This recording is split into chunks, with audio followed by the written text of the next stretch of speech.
মানে বোটটা অরিজিনাল, কিন্তু একটা আর্টিফিশিয়াল পুলের মতো করা আছে। তো সেখানে আছে বোটটা, এর ওপরে ওঠা যায়। ট্রাই করে দেখি উঠতে পারি। মিঠে রোদ পিঠে নিয়ে লাঞ্চ করছি এখন আমরা। আবার দেখা হবে Ghatshila. Hello viewers, the recreational স্টোরিজে তোমাদের আরও একবার স্বাগত। আমি দোলা, আমি চলে এসেছি আজকে আবার একটা নতুন সুন্দর ঝকঝকে ব্লগের সঙ্গে। আজ আমাদের ঘাটশিলার লাস্ট দিন। আজকে আমরা বেরিয়ে যাব বাড়ির উদ্দেশ্যে। সকালটা আজ খুব সুন্দর, পাখির কিচিরমিচিরে ঘুমটা ভাঙল। ঘুম ভেঙেই তারপর জানলাটা খুলে দেখি কত শালিক পাখি এসেছে এখানে, বসে গল্প করছে না ঝগড়া করছে, মানে কিচিরমিচির করছে। ওদের কিচিরমিচির শুনতে বেশ লাগছিল। আমি এদিকে এই দুদিনের মতো যেরকম ইলেকট্রিক কেটলে চা করে নিই, সেটা করে নিয়ে চাটা ভেজাতে দিয়ে আমি বাইরে এসে ওদের এই কাণ্ড কারখানা দেখছিলাম। চলো দেখি চাটার কি অবস্থা। চাটা আগে নিয়ে আসি, এনে বাকি কাণ্ড কারখানাটা ওদের দেখব। এই যে দেখো, আমার চাটা হয়ে গেছে। চা খেয়ে তারপরে স্নানটা সেরে নিলাম। Good morning everyone. আজকে হচ্ছে ডে 3। আজ আমাদের বিকেলবেলা ট্রেন 5টা 25-এ এখান থেকে ফিরে যাবার ট্রেন। তো এখন বাজে হচ্ছে সকাল 10টা, কিন্তু এক ফোঁটাও রোদ্দুর ওঠেনি, পুরো মেঘলা ওয়েদার। এখন আমরা রেডি হয়ে গেলাম, এখানে একটা মন্দির আছে ওখানে যাব।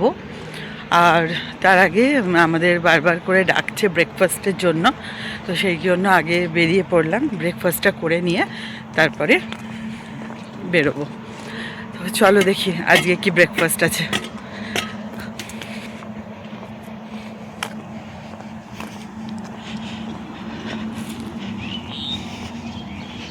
ডাকছে তো ব্রেকফাস্টের জন্য।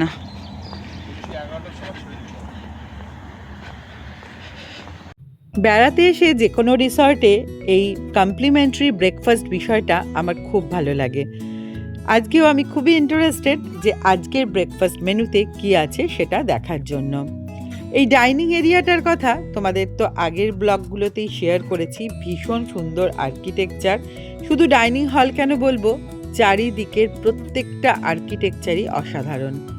আর আজকে যেটা মন ছুঁয়ে গেল, ডাইনিং হলের বাইরের এই ওয়াল পেন্টিংটা সম্পূর্ণ হ্যান্ড পেইন্টেড আর অপূর্ব সুন্দর।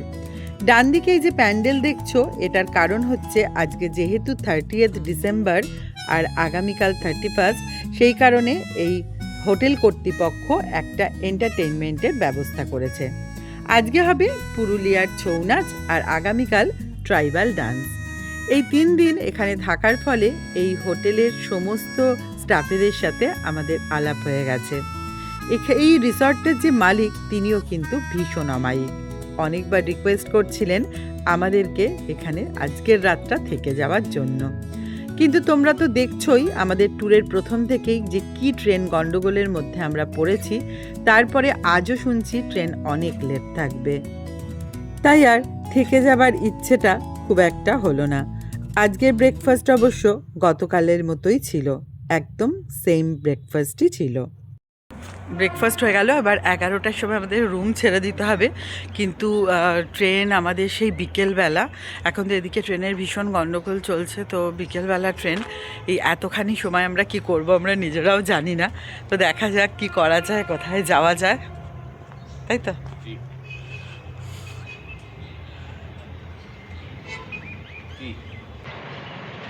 অ্যাম্বিয়েন্সটা তো তোমরা দেখতেই পাচ্ছ, আমি তোমাদেরকে 3 দিন ধরেই দেখাচ্ছি। আর এই এরিয়াটা হচ্ছে একটা প্লেগ্রাউন্ড। যদি কেউ বাচ্চা নিয়ে আসতে চাও, তারা প্রচণ্ড মজা পাবে। তো এখানে দেখো বেশ সুন্দর সুন্দর আছে, দোলনা, প্লাস হচ্ছে ওখানে সিটিং এরিয়া।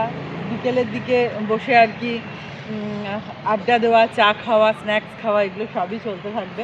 তবে শীতকালে একটু ঠান্ডা, বিকেল হলেই প্রচণ্ড ঠান্ডা পড়ে যায়। তো সেটা কতটা মানে মানুষ পারবে জানি না, তবে একটু ঠান্ডাটা কমে গেলে ব্যাপারটা দারুণ সুন্দর হবে। চলো একটু এদিকটা দেখো।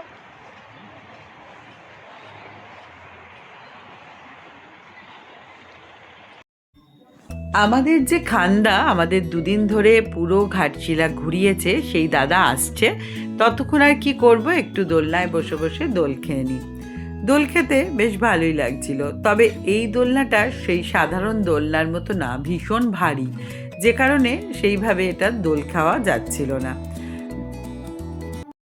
আচ্ছা, একটা আর্টিফিশিয়াল মানে বোটটা অরিজিনাল, কিন্তু একটা আর্টিফিশিয়াল পুলের মতো করা আছে, তো সেখানে আছে বোটটা, এর ওপরে ওঠা যায়, ট্রাই করে দেখি।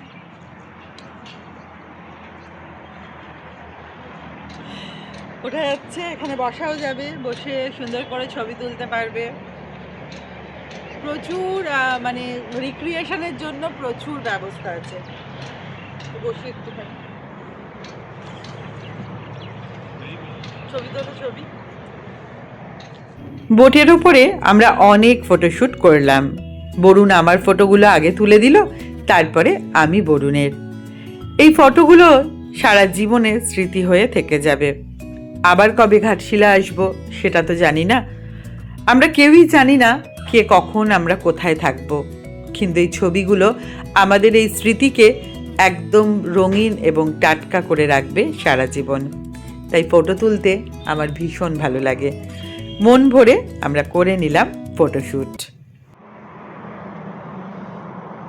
এরকম দোলনার ব্যবস্থাও আছে, তোমরা এখানে শুয়ে শুয়েও প্রকৃতিকে এনজয় করতে পারো। ভীষণ সুন্দর পরিবেশ। কিন্তু আমাদের চেক আউট হয়ে গেছে, চাবিটা হ্যান্ড ওভার করবো এবার, আর পেমেন্ট তো সব হয়েই গেছে। কিন্তু এখন আমাদের অনেকটা হাতে সময়। তো এখানে একটা মন্দির আছে, যেটা আমরা সেদিনকে মানে গত দুদিন ধরে ওটা দেখা হয়নি, তো ওটা এখন দেখবো। আর এই লাগেজগুলোকে আমরা এখন রিসেপশনে রেখে যাব, তারপরে এসে এখানে লাঞ্চ করব, করে তারপর বেরিয়ে যাব।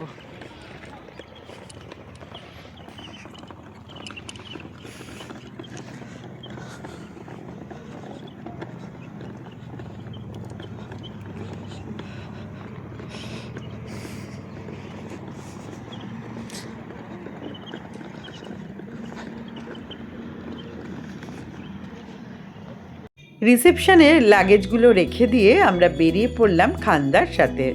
আমাদের রিসর্টটা ছিল একদম ন্যাশনাল হাইওয়ের গায়ে।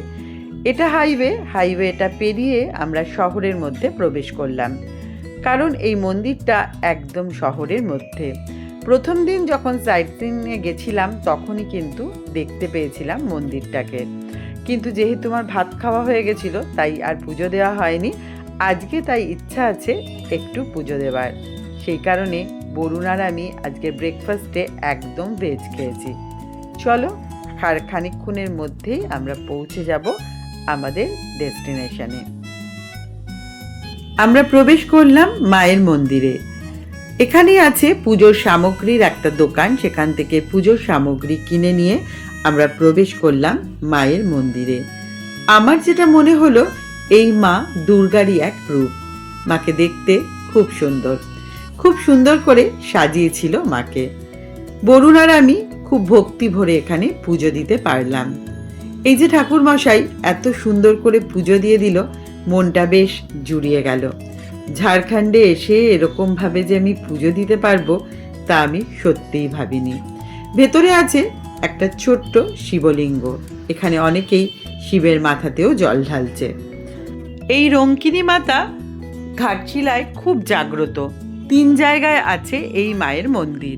এটা হচ্ছে ঘাটশিলা শহরের একদম মধ্যে, আর একটা আছে গালুডিতে, আর তোমরা গত ব্লগে দেখেছো পাহাড়ের গায়ে জাদুগোড়ায় আর একটি মন্দির।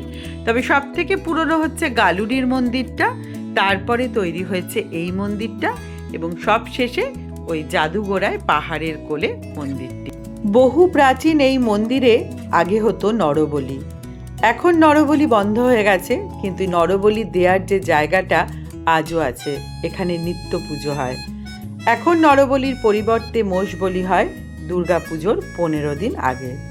12টা বাজে, এখনো রোদের কোনো আশা নেই, প্রচন্ড ঠান্ডা।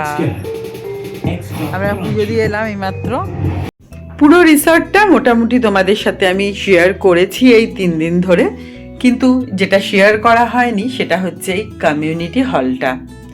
কমিউনিটি হলটা ভীষণ সুন্দর এবং অনেক বড়, আর পুরো কমিউনিটি হলটাকে সাজানো হয়েছে হ্যান্ড পেইন্টেড জিনিস দিয়ে। তোমরা দেখতেই পাচ্ছ কার্টেনে যে পেইন্টিংটা করা আছে সেটা হ্যান্ড পেইন্টেড। তাছাড়া দেয়ালে যা যা পেইন্টিং করা আছে সম্পূর্ণটাই হচ্ছে হ্যান্ড পেইন্টেড। আমি হোটেলে জিজ্ঞেস করলাম কৌতূহল বশত। ওনারা বললেন শান্তিনিকেতনে কলা বিভাগের একজন ছাত্রী এখানে একটা সময় চাকরি করতেন, তারই হাতের কাজ এগুলো।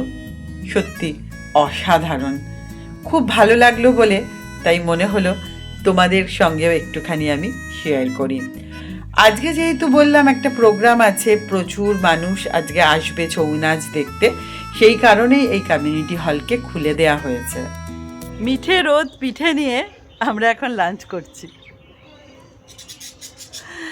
আমরা তো আজকে বেরোবো, আমাদের বিকেলবেলা 5:40 ট্রেন আছে, কিন্তু ট্রেনের যা অবস্থা প্রচণ্ড দেরি হচ্ছে, তাই জানি না কখন পৌঁছবো, যে কারণে আজকে একদম হালকা পাতলা লাঞ্চ আমরা নিয়েছি। সেটা হচ্ছে ডাল, মাছ আর পোস্ত। একটুখানি খেয়ে নিই। পোস্ত, ডাল আর মাছ। আমাদের টোটো চলে এসেছে, এবার বেরোবো। খুব মিস করব তোমাকে বুরু রিসর্ট, খুব ভালো কাটালাম এই 3টে দিন এখানে। আমরা এবার বেরিয়ে যাচ্ছি, আবার দেখা হবে ঘাটশিলা। এই 3 দিন যতটাই আনন্দ করেছি ঘাটশিলায়, ভালো ঘুরেছি, ফেরাটা ছিল ঠিক ততটাই কষ্টকর। আমাদের ট্রেন ছিল বিকেলবেলা 5:50 বারবিল জনশতাব্দী। সেই ট্রেন এসেছিল রাত্রি 8:50 পরে এবং সাঁতরাগাছি এসে পৌঁছেছিল রাত্রি 12টার সময়। তারপর বাড়ি থেকে গাড়ি যায় এবং আমরা সেই গাড়িতে করে বাড়িতে ফিরি। তখন বাজে রাত 1:30। এই সারা রাস্তায় আমার এত শরীর খারাপ লাগছিল, আমি আর কোনো কিছুই ক্যামেরা বন্দি করতে পারিনি। চলো তাহলে আজকের মতো টাটা।